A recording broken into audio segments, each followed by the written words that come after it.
Guys, welcome to the Watercraft Journal live session. We're doing this one several hours early because we have ourselves a very special guest. We are not going to waste any time on any of the intro stuff.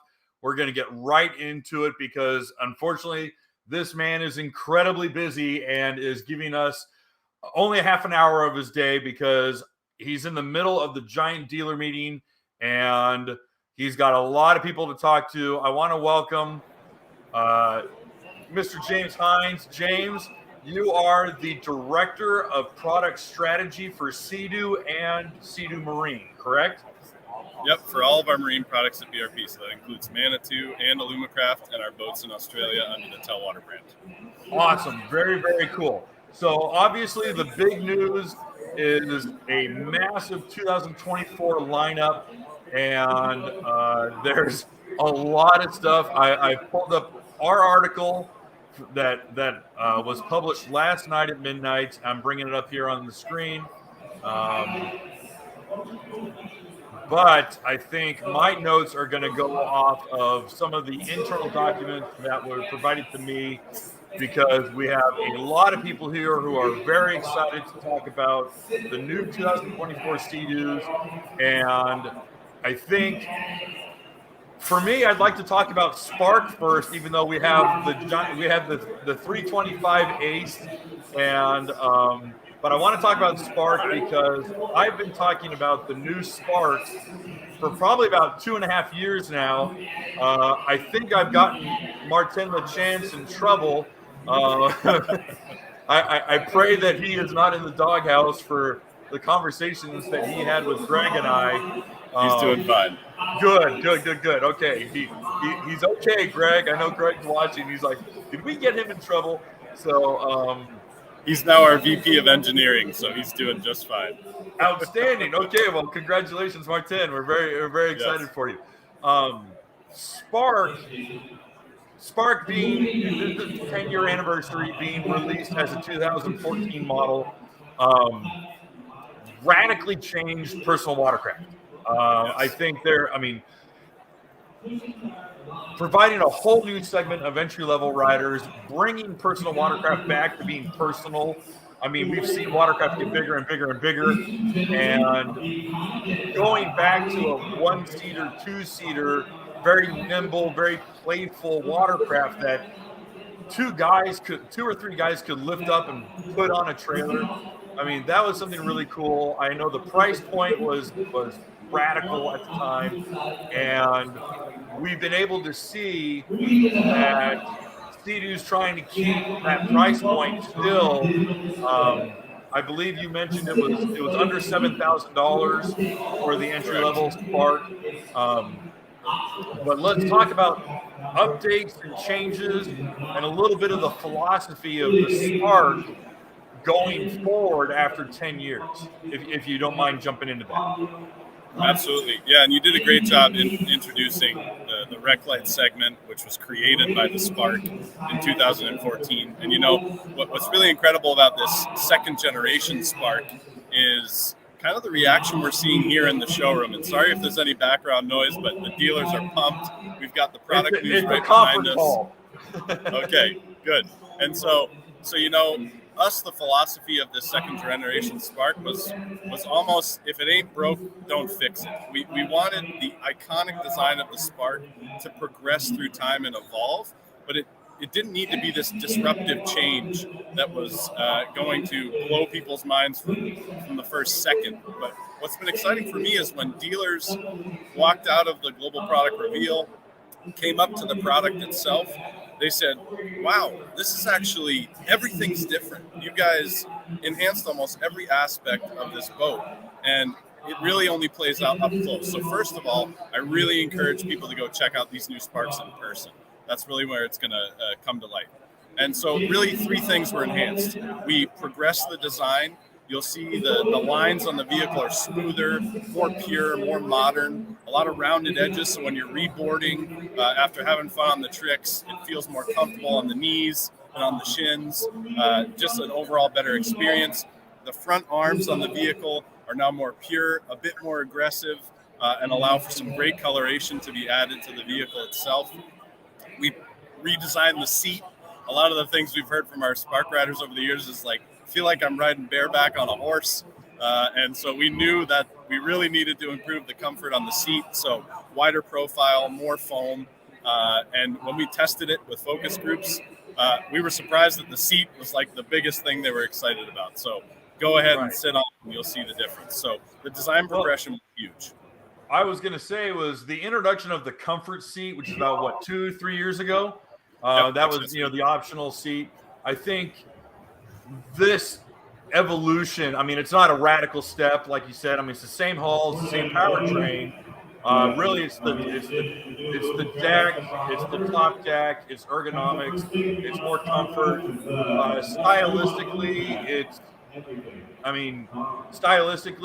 it's very similar. I think it is an evolution. It's a little smoother. I like that it's not so clunky. Reboarding. My kids could reboard on the Spark very easy. 240 pounds of Irishmen getting up on the back of it's a little tougher. So I like the grab handles. I like some of the progression that's been made with Spark. I think the big shining jewel of the new Spark lineup is the Trix. The Trix has been wildly successful, and like I would have lost a bet on that one because I was like, really? But then, I mean, I was looking at the numbers, and it was like 60%. Or was it like 60% of Spark sales were Trix? Yeah, 3 out of every 4 Spark are now Trix. It's just phenomenal. That's crazy. So this year's Trix is even more kind of unique compared to the previous Spark, correct? Yep, that's it exactly. So on the Trix specifically, we designed a one-person seat. So kind of like you saw on the RX-PX with its launch, we brought the one-up seat mentality to the Trix, and it makes it look like, like a short-tail motorcycle. It's got that kind of motocross vibe to it, and you can really throw your weight around the back of the unit now. We freed up that space so you can transfer your legs from one side to the other. When you're in a tail stand, there's just much less seat in the background, so it really frees up the movement and makes the Watercraft actually look much smaller. It seems even more compact than it used to be, just thanks to that seat change. So that's the first thing. And then the second thing is we really improved the IBR performance, not only on the Trix, but on all of our Spark models. So that's kind of like the Spark Gen 3 IBR with an improved reverse gate, and a lot better maneuverability when stopping. But then that goes over the top on the Trix with the new Trix mode. So right through the new 4.5-inch gauge. Yep, go ahead. Okay, sorry, I didn't mean to interrupt you. Okay, go ahead. No, yeah, so the new Trix mode, you access that through the new 4.5-inch display, just like you would Sport mode. And what that does is it gives you a lot more throttle response and access to torque when you're going to be switching between forward, neutral, and reverse. So you can be wide open throttle, shift it into reverse, and jam that throttle again, and you're going to have instant response. And you can either keep the pump straight and dive the nose down, or turn the handlebars and almost just throw it over on its side. So people really have fun getting used to that new mode. And it also gives you more torque when you're trying to get into a tail stand as well. Basically, it just makes the Spark even more rowdy. And I think, that transition is going to be more abrupt so that you can whip it around. I liked that literally in the press material. It's like, if you want to do reverse donuts and duck dive the ski, the whole thing's designed to just be really rowdy and really fun. So I think the one-seater, you can throw a leg over it and you can power slide it. And I was like, okay, all right, I get this. I mean, this is really a throwback to like the one-seaters of the 90s. It's really, really fun. So you got it. So I thought that was really cool. And then there's a whole bunch of accessories. I loved all the GoPro mounts. I thought that was really funny because everyone's doing video and doing their own content creation.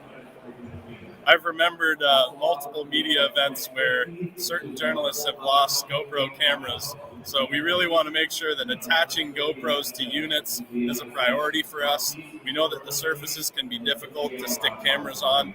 So now there's anywhere between 5 and 7 link light attachment points built into the platform of the Watercraft. So these are little slots where you'll slide that link light attachment. It locks with a quarter turn. That camera's going nowhere. You also have fenders that go in those slots, cup holders.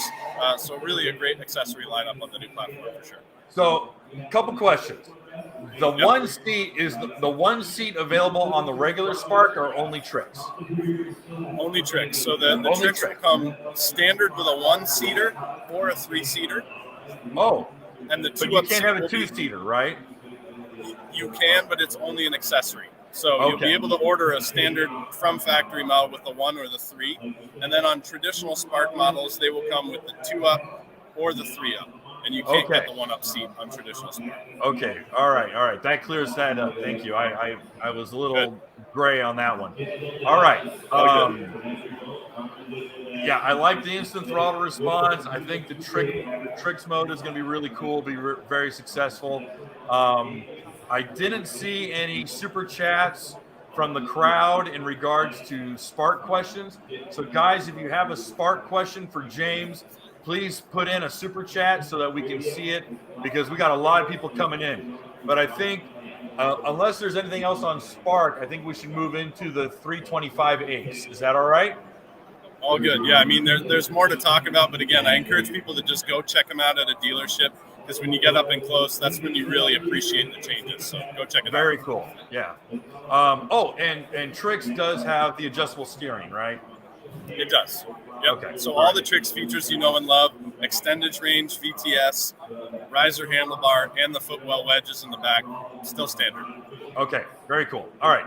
So I had heard of a horsepower bump, and you know, we were all kind of chit-chatting with ourselves like, okay, well, you know, what's going to earn Sea-Doo another 25, 30 horse? Is it just going to be, you know, a new impeller wheel? Is it going to be just a tune? And we had heard some other stuff about maybe upgrades to valve train, and I had talked with Greg Gaddis about that in a previous podcast. But none of us were expecting the degree of upgrades to the Ace, to the 300 Ace engine, like we saw. And as pictures started coming in, as the cutaways started coming in, we realized that this supercharger was radically different. And there's some engine management changes, like an O2 sensor. The first far overdue O2 sensor in the exhaust manifold. Sea-Doo's the first one to do that. Upgrades to the fuel system, a rising rate fuel pump. You have upgraded engine management, new ignition coils.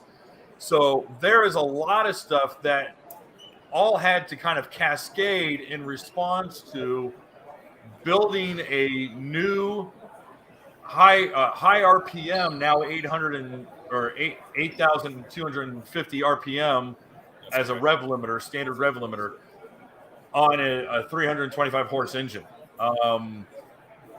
Those kinds of changes don't happen overnight. This was probably 4 years in the making, 5 years in the making. Our engine programs are long for sure, and you know our team at Rotax, they're always looking at ways to push the limit. So we've been working on this one for a while. Yeah, there's a lot here, and I know I can't extract all of the data, the mechanical data out of you, but you have hinted at possibly getting our hands on Kim Ross. What's Kim's position? He's now the director of engineering for Sea-Doo. Director of engineering of Sea-Doo. Okay, so yes. Hopefully, maybe in the coming weeks, we can possibly get Kim on the show, because I think that would be a whole absolutely awesome one to ask him all sorts of really deep dive mechanical stuff, because we love getting into that. For sure. Yeah. But I do want to talk about some of the notes that I got off of Kim. His presentation this morning was, first, the new supercharger allows for increase in boost, you're going to look at a maximum of 15 psi over the outgoing. Well, it's not outgoing because the 300 is still around. The 300 Ace, produces 13 psi max, and now we're looking at another 2 pounds of 15. The supercharger produces less drag. It's the supercharger is spinning close to 100,000 RPM. Obviously, there's a planetary gear drive that obviously is a reducer. So when that engine is spinning 8,200 RPM, that supercharger is spinning close to 100,000 RPM. So that is massive. That's close to a turbocharger right there. Precisely. Basically, it's a gear-driven turbo. So. Yeah, at like 11 o'clock last night, Greg Gaddis are texting each other, and we're like, all right, what the hell did they do? Yeah, there's some serious engineering.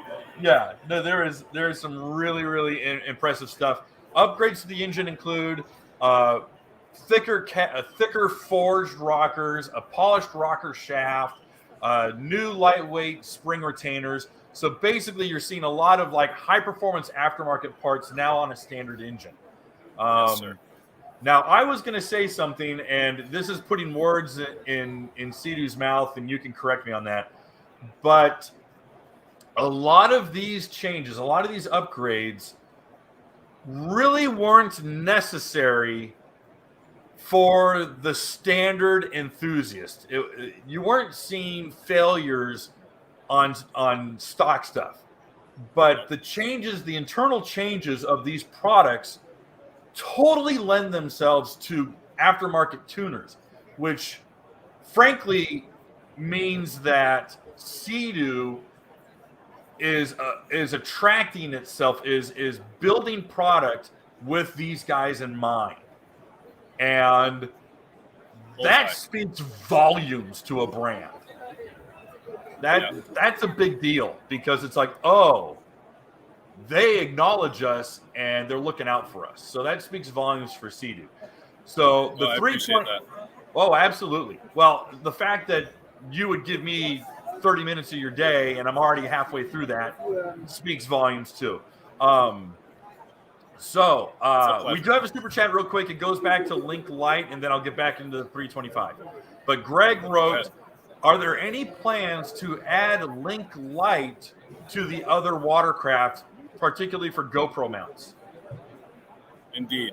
That's a great question. We launched Link Light on the Switch, and then it was a big hit there. So we brought it to the new platform on the Spark, and you can be guaranteed that with the success of the 16-inch center-on-center pop-up link that we've had on the swim platform for years, we know that we need to bring that Link Light onto other models. So we'll be working hard to get that rolled out as quickly as we can. Fantastic. Now, inevitably, when it comes to new product and new product rollout, a lot of people want to know, well, what's next after that? And it's like, well, dude, it's Christmas morning and you're asking for new presents. But we do have a super chat from Chad, and he's asking about tech package upgrades. He says, any chance that a tech package upgrade will be available for the previous model, 2022 GTX models? So would there be a retro kit that you could upgrade? See, this is a good question, because the current tech package on the GTX in 2022 is the same as right now, correct? Yeah, and we've made some changes. So as we were, this is going to answer Chad's question yet, but obviously as we released the sound system, we needed to find ways to add that to different models, but still allow customers to get a price point that they wanted. So we didn't want to force the sound system, but we wanted to start offering it on more models. Then the sound system almost became a no-brainer. 85%, 90% of our customers in certain segments were asking for the sound system. So then we just started to say, okay, now it needs to become a standard feature, and we'll roll some other technology into a tech package to make a bigger bundle. So the 7.8-inch digital display with BRP Go became a part of that. The IDF was thrown into the mix. And so we've really been trying to just watch how customers are purchasing and react to the models. to not have too much complexity or too much choice, but also make sure that people can find what they want. So there's definitely been some changes to our tech package strategy over the years. And I would say to Chad, the best way to find exactly what you're looking for is go to the website, go to the Build Your Own tool, and you'll see exactly what's included and excluded on each model with or without tech package. Very cool. Okay, so let's get back into 325 because we have some more stuff to talk about, and I've already used 20 minutes of your day. So I'm watching the countdown clock, so I just don't want to burn through it. Okay, so 325 is only available on 2 models, correct? Correct. Yeah, it's all about exclusivity in this first model year. For us, an upgrade from 300 to 325 horsepower with, to your point, the ability to unlock more in the aftermarket, and that's a big hint. We want it to be based in our performance segment. We really want our customers in that segment to be happy. So it's part of the RXT package, part of the RXP. The GTX Limited package will remain on the 300. And of course, we launched the GTRX, which will also have the 300 as well. Right. And I'm excited for the GTRX model coming back. I did want to note a couple things. I loved that the standard RXPX is effectively the Apex from last year. You have the really nice carbon fiber hood, which is a nice touch. You have the hydraulic steering damper. Correct. That was debuted last year. You got the big horsepower 325. What else am I missing? Now that is now the Halo vehicle. It is, absolutely. And so, as you can tell with our strategy with the Apex, we wanted to give customers a glimpse in a very exclusive fashion of what's coming in the future. So keep your eyes on us in the future. That might be something you'll see again from us because it really worked well. We decided to say, hey, smaller volume, more exclusive for a year, and then we'll bring that to our customers in the rest of the lineup as well. And so you got it right. That RXPX is the top of the food chain now. Very, very cool. Okay, so previously we had just 3 in the performance segment. Now we have a 4th. We brought back the GTRX, but now as a 300. And I think I'm eating crow on this one because a couple of years ago, I said, they'll probably never put a 300 horse in the Polytech 2. And I was shown there was a couple who had already stabbed a 300 Ace in a GTR, and they're like, man, this thing holds up great. We're beating the heck out of it. They're out in the ocean. And I was like, oh, okay. And that was about I want to say a little over a year ago. So to see the factory produce a 300 horse lightweight Polytech 2, couple things about the GTRX is it has a variation of the ErgoLock R seat from the RXPX. That's so correct. A lot of the fairings, the glove box, all those are shared with RXPX. Hood is similar to GTI, but the seat itself is its own because it's a 2-seater with a high bolster, correct? Yeah, it's actually a 2+1, so you get a 3-seater there. But we wanted to keep the adjustable saddle on the ErgoLock R racing seat for the RXPX, but you still get that really high bolster in the back, but it's going to be fixed on the GTRX. So that'll stay planted in place, and then you can put 2 passengers behind you if you like. So it kind of creates a more all-encompassing, well-rounded performance vehicle in that part of the line. Okay. And I think I think the GTRX really kind of fits a pocket really well because the hull is more playful. It's not as race ready. It's not, the RXPX really is a race ready closed course racing hull. Yep. And the Polytech 2 GTI hull is a little bit more forgiving. It's a little bit more playful. The tail's a little bit looser, so you can kind of do slides and whip it around.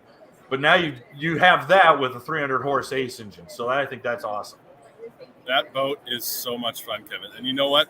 I remember having a specific conversation with you at a media event where we talked about the need to make sure that we have product for our customers that's simple, and doesn't have a ton of fully loaded features and technology that just gives people this pure personal watercraft experience.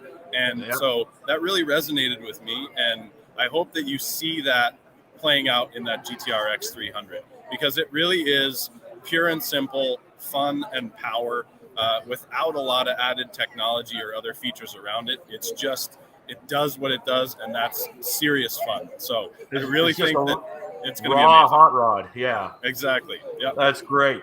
We have another super chat real quick, and we actually touched on it a little just a second ago, but he writes GTR X300, any concerns with it being a poly hull? Love the GTIs, would love to trade my GTR having the same hull, and love the seat from the RXPX. Durability wise, I haven't seen failures with the GTR 230s and with those who are modifying them. There are a handful of racers using GTR 230s and GTI 170s out in the open ocean on Aqua X and naturally aspirated classes. So yeah, and I'd love to comment on that, because honestly, I think that's been one of the things that we're most proud of, is the performance of that Polytech Gen 2 hull that we released on the GTI. And, you know, we knew that Polytech wasn't going to be popular with everybody right off the bat. We had to earn our stripes, and I can say that we've achieved that. That hull is performing rock solid reliability. It really has delivered on every single aspect, and the engineering team did a flawless job on executing with that second generation Polytech. So I have no concerns. Like you said, the GTR 230 has had the Polytech hull for years. We know that customers unlock more performance in the aftermarket with that hull, and we don't see any increase in failure rate on those products. Obviously, when we're releasing a new product, we do tons and tons of testing, and I'm not seeing any indication that there's going to be a problem. So we should have full confidence in that hull on the 300. And in fact, I think riders are going to be really inspired by the way that hull maneuvers. And you know what?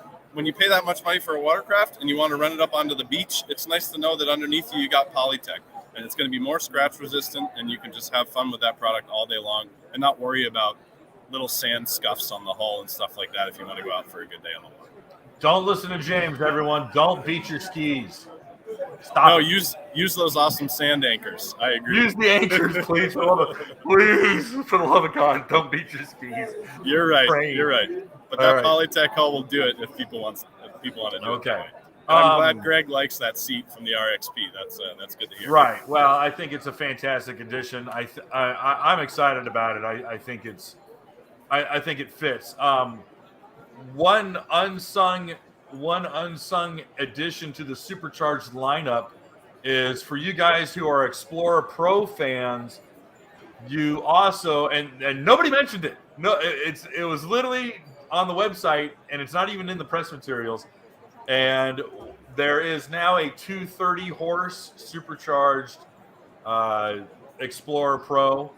It's identical otherwise, just a slight change in weight and price. Yeah. No, leave it to you to get all the good details. That's it. We had so much product news this year that we just couldn't include it all. So yes, we've added the 230, previously only available with the 170. The Explorer Pro will now get that power boost, a little more acceleration, a little more top speed, and people were asking for it. So why not? Right. Okay. So I'm going to set you up for one then. All right. Why does Explorer Pro get a 230 and Fish Pro still stays naturally aspirated? It's a great question. And like I said, we're listening to our customers, and there's definitely opportunity for Fish Pro in the future. So you won't have to hold your breath too long. I'll just say that. But all right. For now, those customers, listen, Kevin, we're driving 70% new entrants to power sports on the Fish Pro. 70% of customers, it's the first time they've ever bought a power sports vehicle in their life. Wow. So these customers are just wanting reliability and fuel efficiency. And so for that, the 170 is delivering it in spades on the Fish Pro Sport and Trophy. But we'll continue to make sure that we crank it up in the future. Don't worry about it. All right. My only request is that the supercharged Fish Pro has to be in the gaudiest metal flake you can possibly produce. We style. need Bass. We need Bass boat. Call it the Bass Pro, if you won't get in trouble.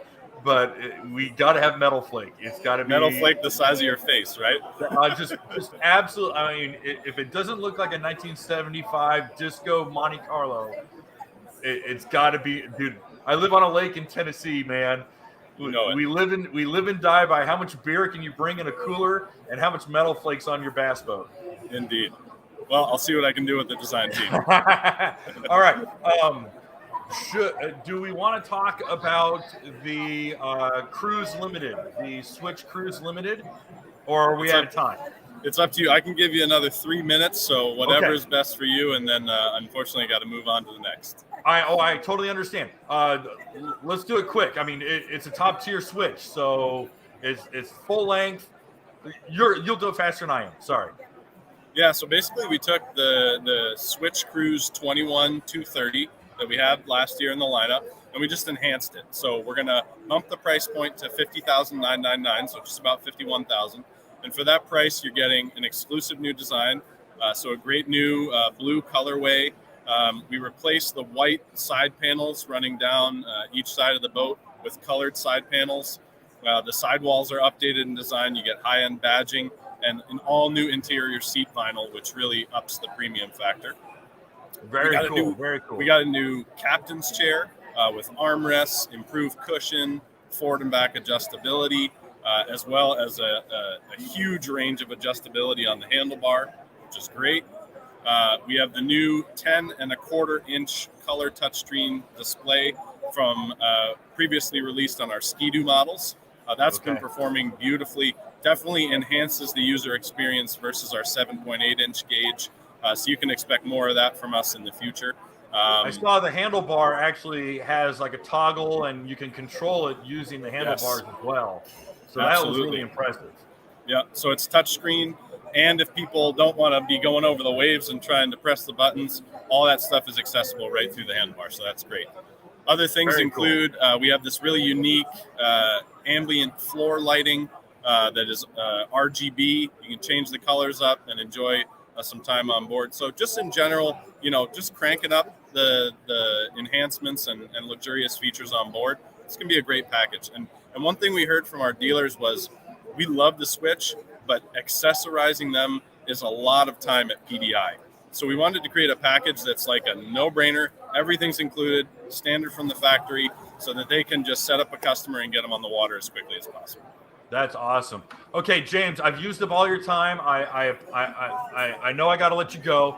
I really want to thank you and the Sea-Doo team for coming in and talking to the audience directly, talking to the enthusiasts directly. The Watercraft Journal accesses 2.4 million enthusiasts a year annually, and for Sea-Doo, for a brand to put you in front of the camera and be able to take questions and to walk us through the product speaks volumes. That tells you about the culture of Sea-Doo versus other manufacturers who will actually talk to the enthusiasts. So that's a big deal for us. We acknowledge it. It means a lot. So thank you for your time. I really appreciate you coming in. Either grab a Monster or some more coffee because you got a long day ahead of you. I don't have a leg to stand on when it's like, oh man, I'm wiped out. Shut up.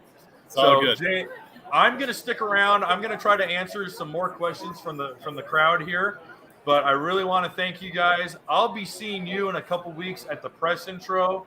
If I can get a hold of Kim and maybe chat with him just via email, we might be able to work something out because I think we have a lot to talk about, and we can talk about Sea-Doo and all the changes that have occurred all through the off season. So this is just going to keep the fire stoked. So Absolutely. Thank you again. I'm going to release you. I'm going to let you go, and I'll go back to the questions, guys. So I'm not going to end here. But James, thank you again. I appreciate it, and have a good day, sir. Thank you, Kevin. And just before I go, I want to say thank you for everything you do and for your fans and all of the enthusiasts that are just so engaged with our industry. It really means a lot. And just know that Sea-Doo is doing everything we can to provide amazing product that's super reliable. And it's just a pleasure to talk to you today. So really appreciate it, Kevin. Thank you. Appreciate it, sir. Thank you. Have a great day. You do the same.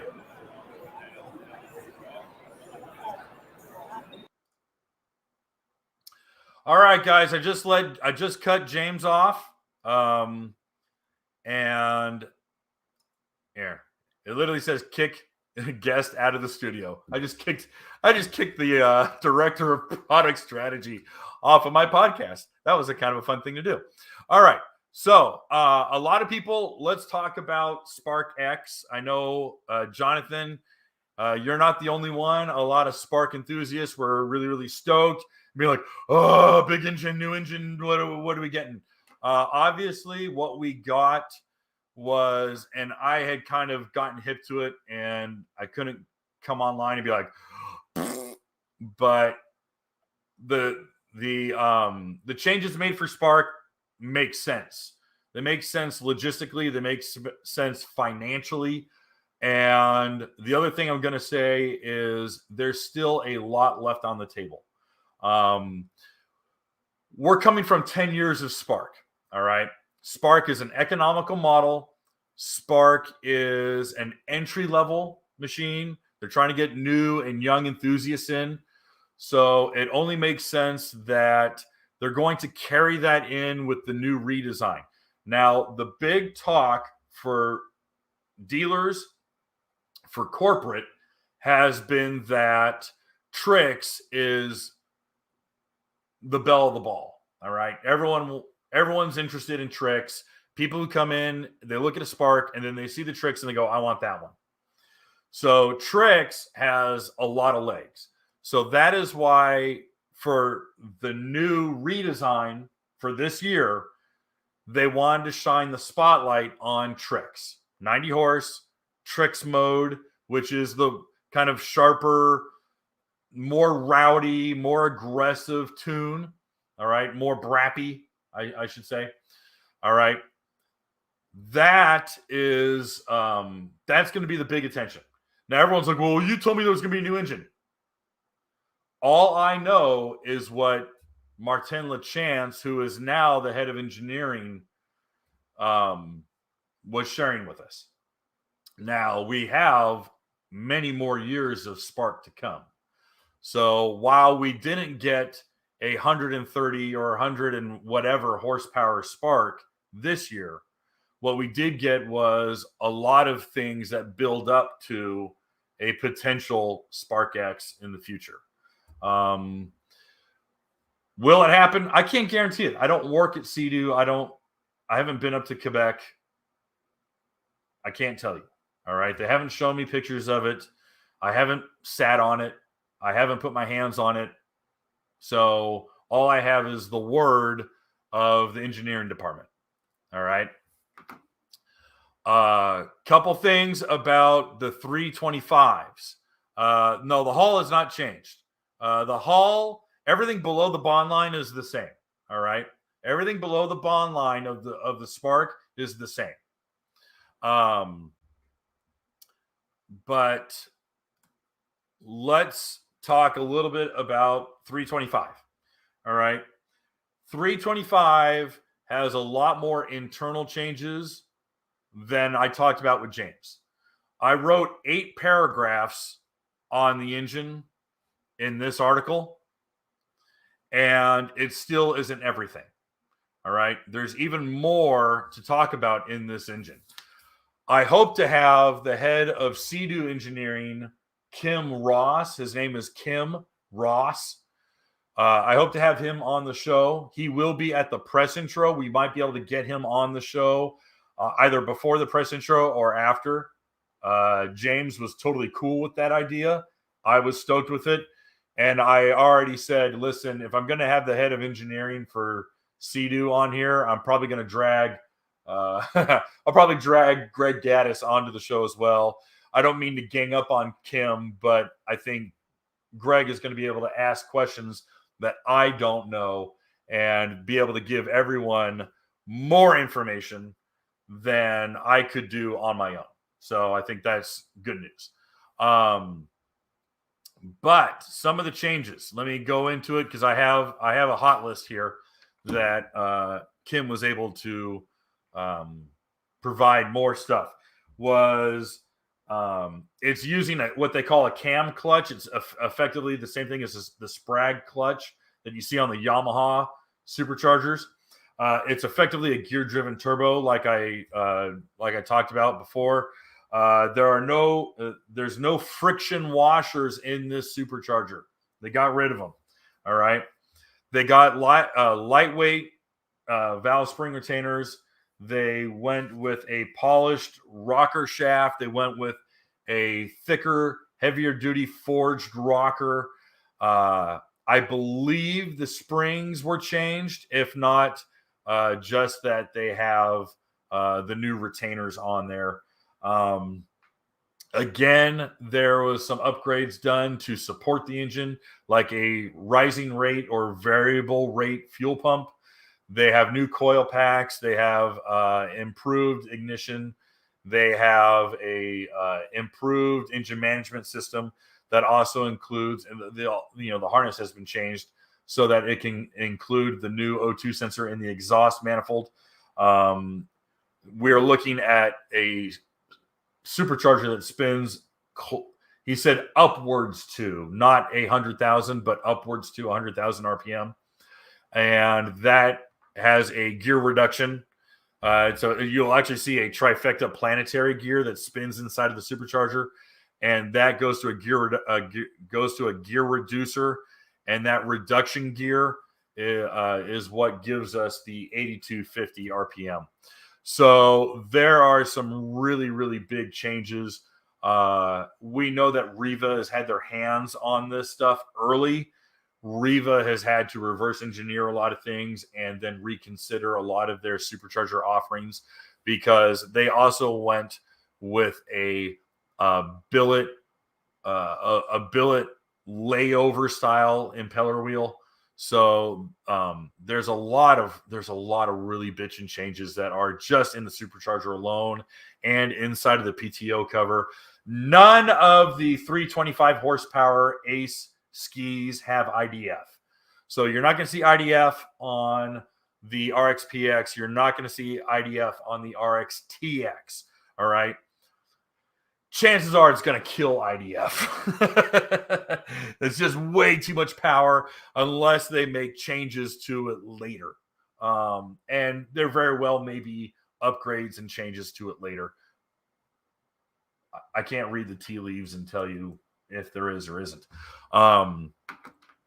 But IDF is on the 300 horsepower models.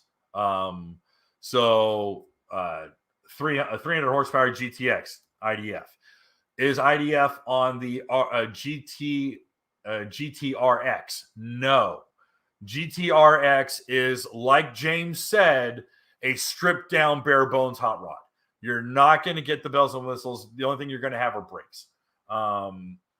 Real basic stuff that's already on basic GTR 230.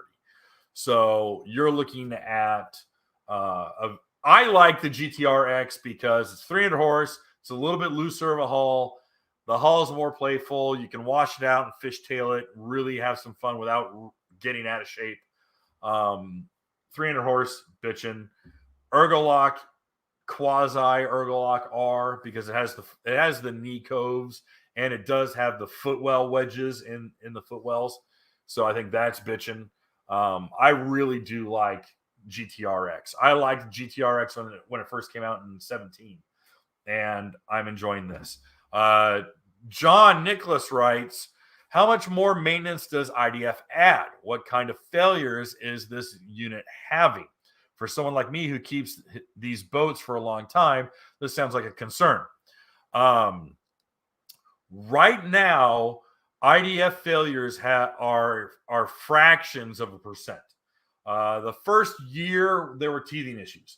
First year of most everything has teething issues. That's just, I don't care if it's a cell phone. I don't care if it's a pickup truck. First year of everything has teething issues. It's just the way it was. They had to find out where a lot of the failure points were, a lot of the pinch points, and they made upgrades and improvements. I think they changed 6 out of the 9 components halfway through the first production year. Right now, IDF changes or IDF failures are very, very low. Same goes for the same thing goes for anyone concerned about carbon seal. Carbon seal had a rough few years when they changed all production down to Mexico, and that was only because of product suppliers.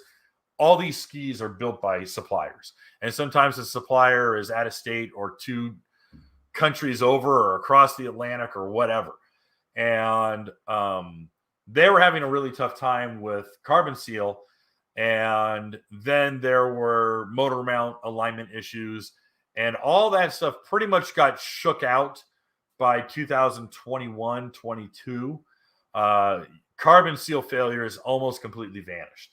And the people who are sadly experiencing carbon seal failures, if they're not models from those years, you're going to see a lot of people who also just so happen to be beaching their skis, shallow starting their skis, heavily jumping their skis, and all the wonderful behaviors that jet skiers do that injure a carbon seal. I am not wholly blaming user error on this one, but 80% of the time with recent carbon seal failures, it's been shown to be sand impregnation,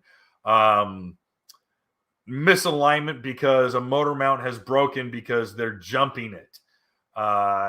There's been a few things, and unfortunately, I get a glimpse at a lot of those service records, and it is a lot of user error. I don't believe the Facebook posts as much as I do the actual service records. Is that mean? I don't know. Is that heartless? I guess. I'm just a terrible, mean old ginger, I guess. All right. So let's see. Did we have any other questions that were coming in? Because, yeah, guys, I got to say, man, I think we're watching the horsepower wars kick off in a big way. Sea-Doo didn't just throw a tune at this engine. Sea-Doo threw some serious hardware at it. And that's money that they really didn't need to spend. All right. The 300 could take 400. The 300, the current 300 you could go buy right now off a showroom floor can handle 400 horsepower worth of tune and aftermarket parts like that. I mean, that's something kind of wild. And I was saying that in an earlier podcast. I was like, Sea-Doo does not need to upgrade the rockers because there's very, very few stock skis that are having rocker failure. They didn't need to upgrade the coil packs. They didn't need to upgrade this stuff, but they did. They spent the money and they did.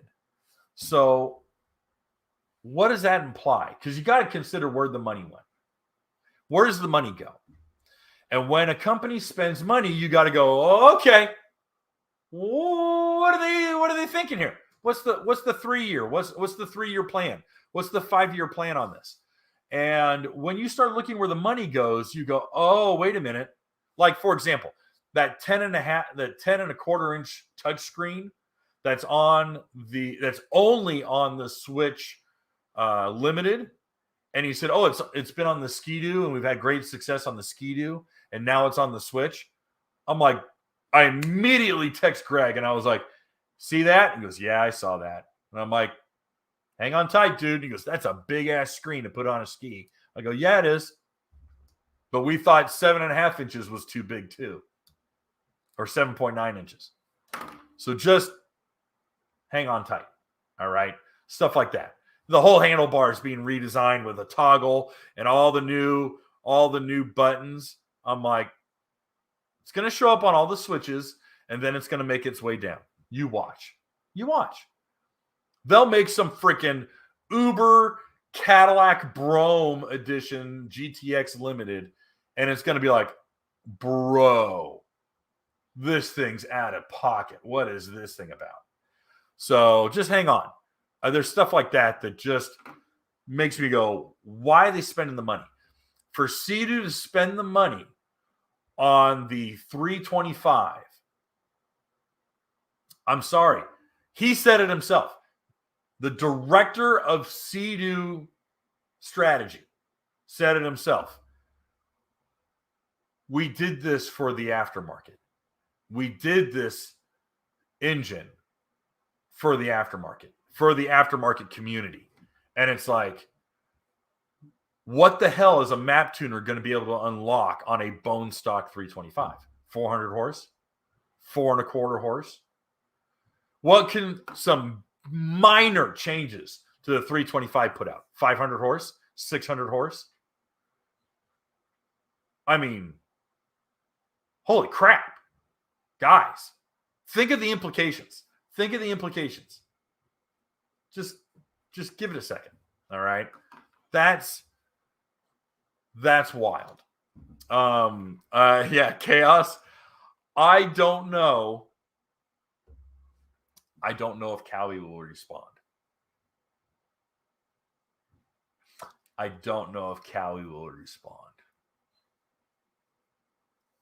They could put a wheel on it and be at 330 horse tomorrow. A K-speed wheel and a slight change to the tune would get them 330 horse tomorrow. But I don't know if the culture inside Cowie will do it. I teased Cowie. I sent him an email about a month ago. Nah, maybe a little longer. I was like, you boys better bring your freaking A game when it comes to the R. You come in anything less, man, people are going to boo. And all I got was a laughing emoji like, yeah, we know. That R better be something. Oh, that R better be something. Guys, oh, Cowie, please, Cowie, please hear my prayers. Please. Please hear my prayers.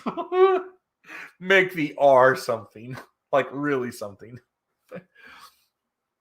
All right. I want to answer this one. Motorsports. All right, Kevin, what are your personal thoughts on the launch? Bummed about the X, but I understand it. I can't get mad. Because it's like, dude, you're going to bury. Think of all the stuff they launched last night. All new Spark. Not all new, but half new Spark.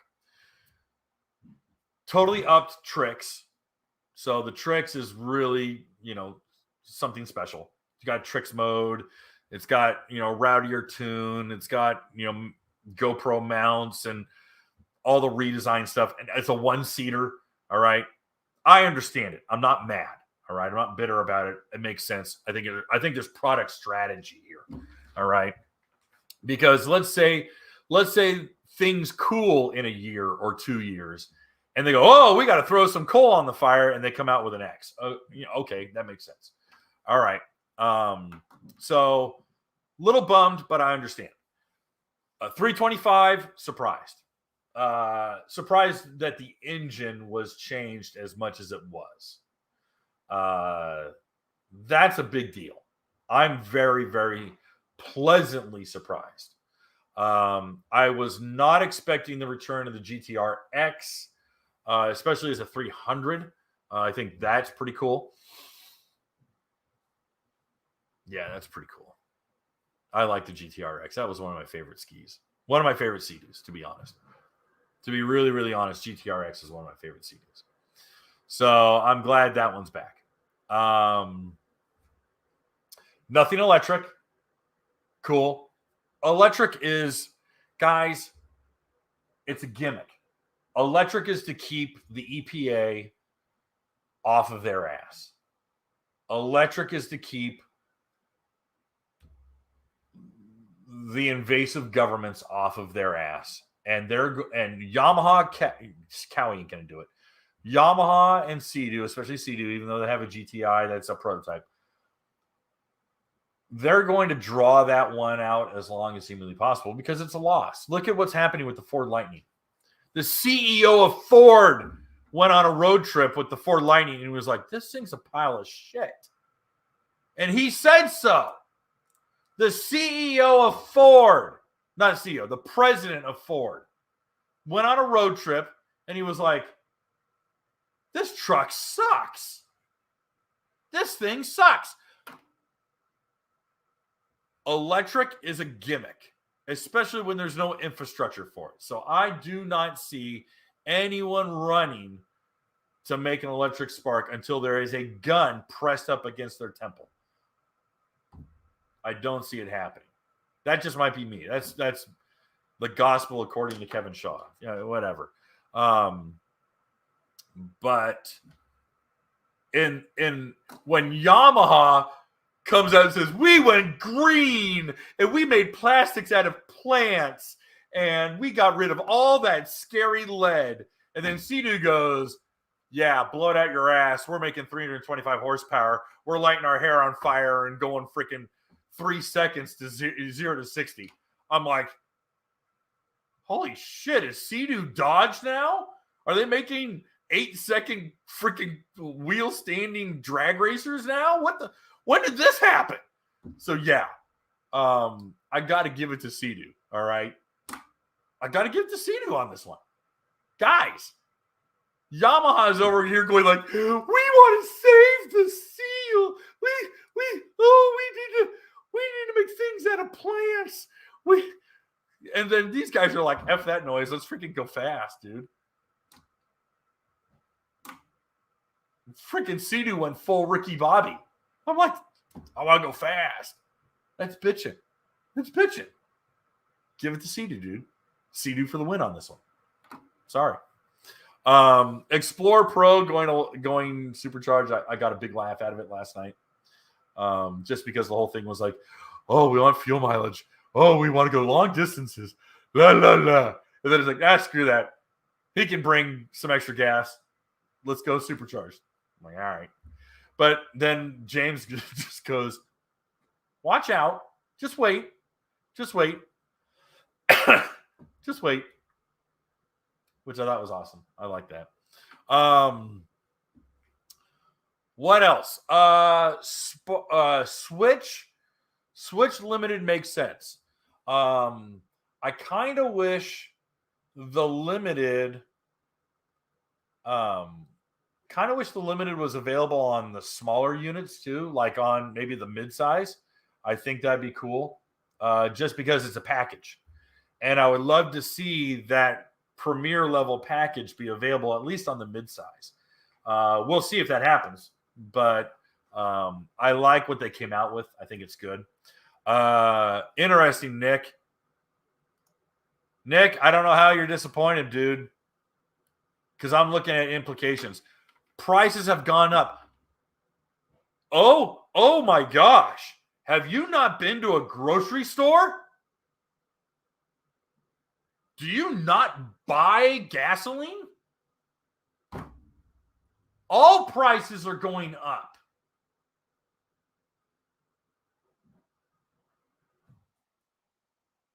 Bidenomics, baby.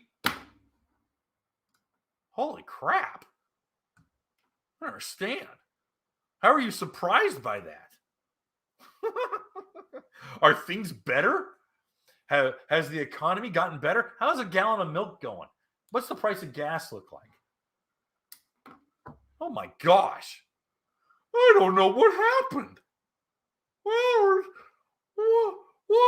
happened? Why are things so expensive? Oh my gosh. All right. All right. Any other questions, or am I signing out? It's been an hour. Yeah, prices are going up besides your salary. Amen. Yeah, amen to that, guys. Holy cow. It's because your dollar's worth less. All right. This doesn't mean as much as it used to 4 years ago. Holy crap. All you guys buying $6, $8 cups of coffee every morning. I mean, come on. Figure that one out. All right. Any more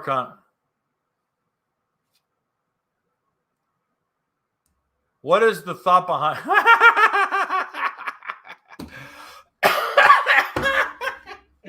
What's the point behind heated hand grips? Kind of pointless.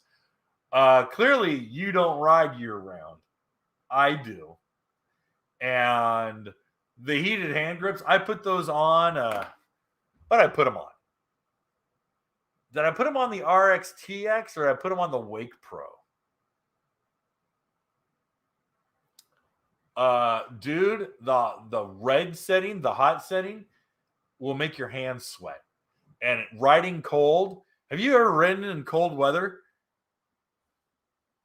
Have you ever ridden in cold weather? Your hands start to cramp up and it starts to ache. Ride in cold weather. You don't have to have them. I understand it. You don't have to have them.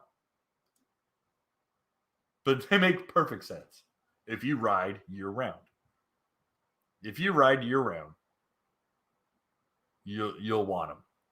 Same thing with like the shields, like the windshield, it's a little windscreen or a windshield for your hand on motorcycles and stuff like that.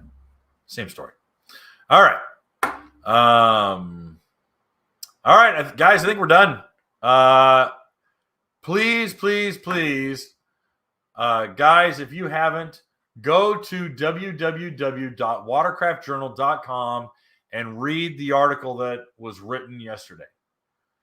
I spent all day yesterday working on what I consider the single most comprehensive, excuse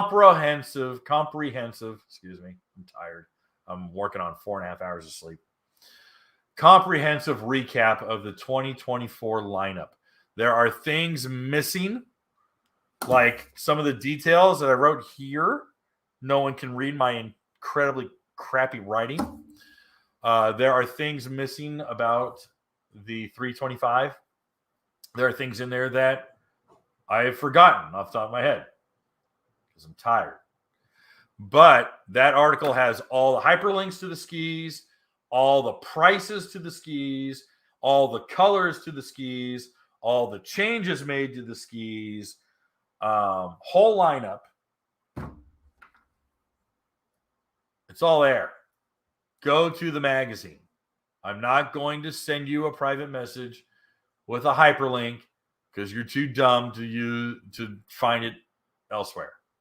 I don't have it in me anymore.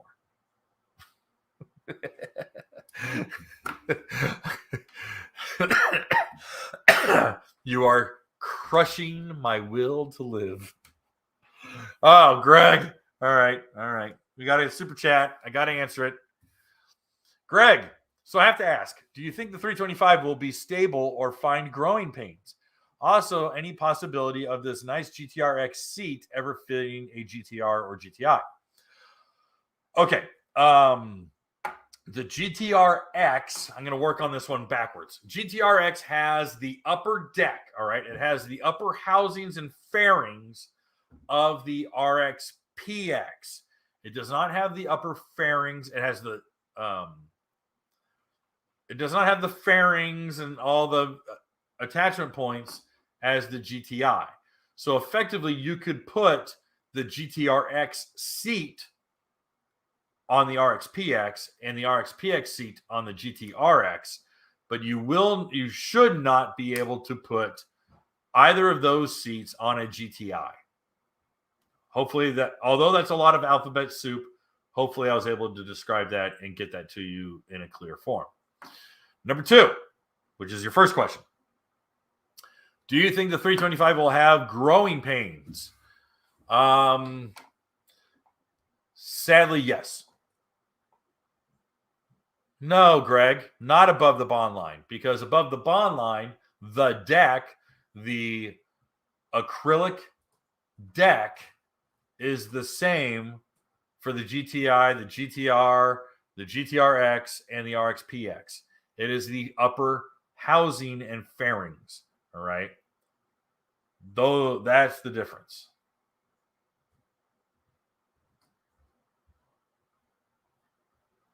You'll have to look at the seats.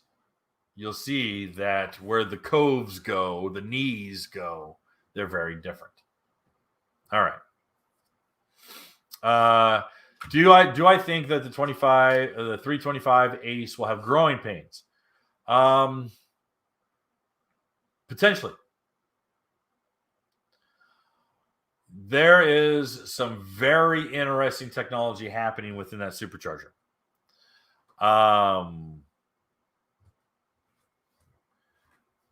There is, I mean, I'm very intrigued with it. I want to know more about it. But they do extensive testing. But nothing is more intense than an aftermarket performance enthusiast. The public will beat that ski to its breaking point far more than internal testers will. So I do not know what would fail. If were something to fail, I could not tell you what could fail. It could be oiling within the PTO cover. It could be the material used for the gear the reduction gear. There could be there could be a fitment problem with the planetary gear. There could be a whole world of problems. I just don't know. So unfortunately, it's hard for me to extrapolate and just kind of conjure something out of my head. I don't know enough about the new supercharger, and I do not have any sort of inside baseball on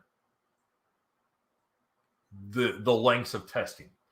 So is it possible? Certainly. I pray there's not. It'd be fantastic if the thing out of the gate just freaking killed it. Boy, that'd be bitching. But chances are there's going to be some weak links in the chain. Excuse me, I slurred. All right, it's not a super chat, but it's a good question. Do you think the 325 will still allow non-premium fuel like the 300? If you are putting non-premium fuel in your 300, you're hurting your 300. Every single label says you need to run 91 to 93 octane minimum. If you're putting low octane, 87 octane in your 300, you're hurting it. You're detonating. You're pre-detonating or detonating in that engine. I know premium is recommended on the 300, but not required like it is on a Yamaha 3 or it is required unless something has changed that I don't know about. It should be required. LS3, I'm sorry, man. It should be required. It is. My understanding is that it is required. My understanding is that it's required. So I don't know.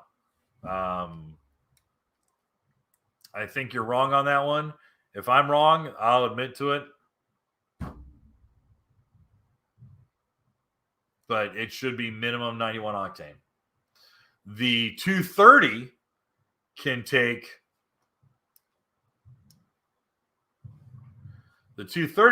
a lower octane because it doesn't have the boost pressure. But the 300 requires 91.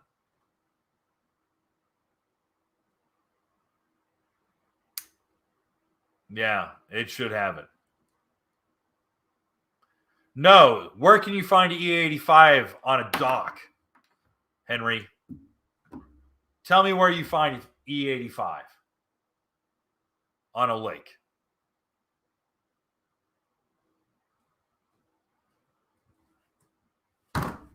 Same thing as electric. It's infrastructure.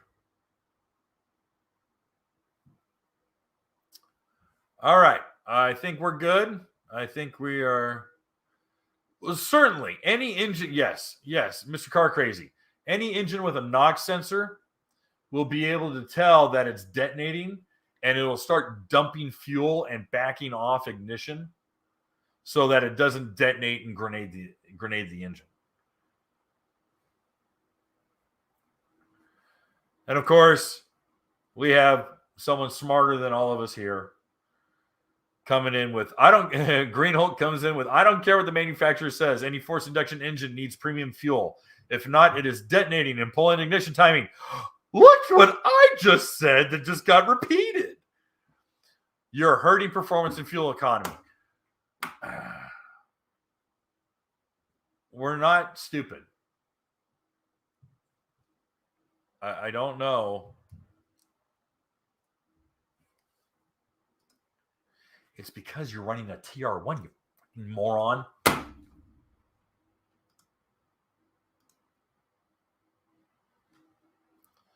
All right.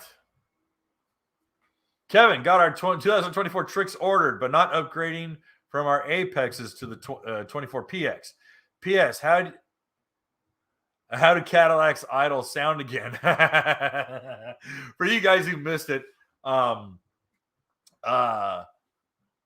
Limes 24 and his wife have a pair of are they both ATSVs, Cadillacs, the two-door coupes, big horsepower boosted LS wheel standers. They drag race these Cadillacs, and they took a clip of me talking about a Cadillac being, real mild, a mild cruiser. He's just busting my chops because I thought that was really funny, and he intercut me talking with he and his wife doing wheel stands and big burnouts and stuff, and it was pretty pitching. That was actually a really funny little reel that he did on Instagram. CTSVs, okay, they're CTSVs, okay. So anyway, all right, guys. Well, this was fun. I'm glad that we were able to get James come in and answer some questions, talk about the new product line. I think we're going to check out there. This is today's podcast. I'm not doing another one tonight. I'm done. I'm going to crawl into bed because I was up till 2 getting all this stuff done and ready and published and everything out of here. And then I had to get up at 6 to be a part of a media roundtable where I got these notes. And that was a lot of fun. Guys, thanks for tuning in. Appreciate you. And we will please go over to the magazine, read the article. There's like 80-something pictures in the gallery as well. So if you want to see all the product pictures, if you want to see a lot of lifestyle pics, if you just don't want to work and you want to spend your lunch looking at Sea-Doos, that's the article to find it at. All right, guys. Have a good one.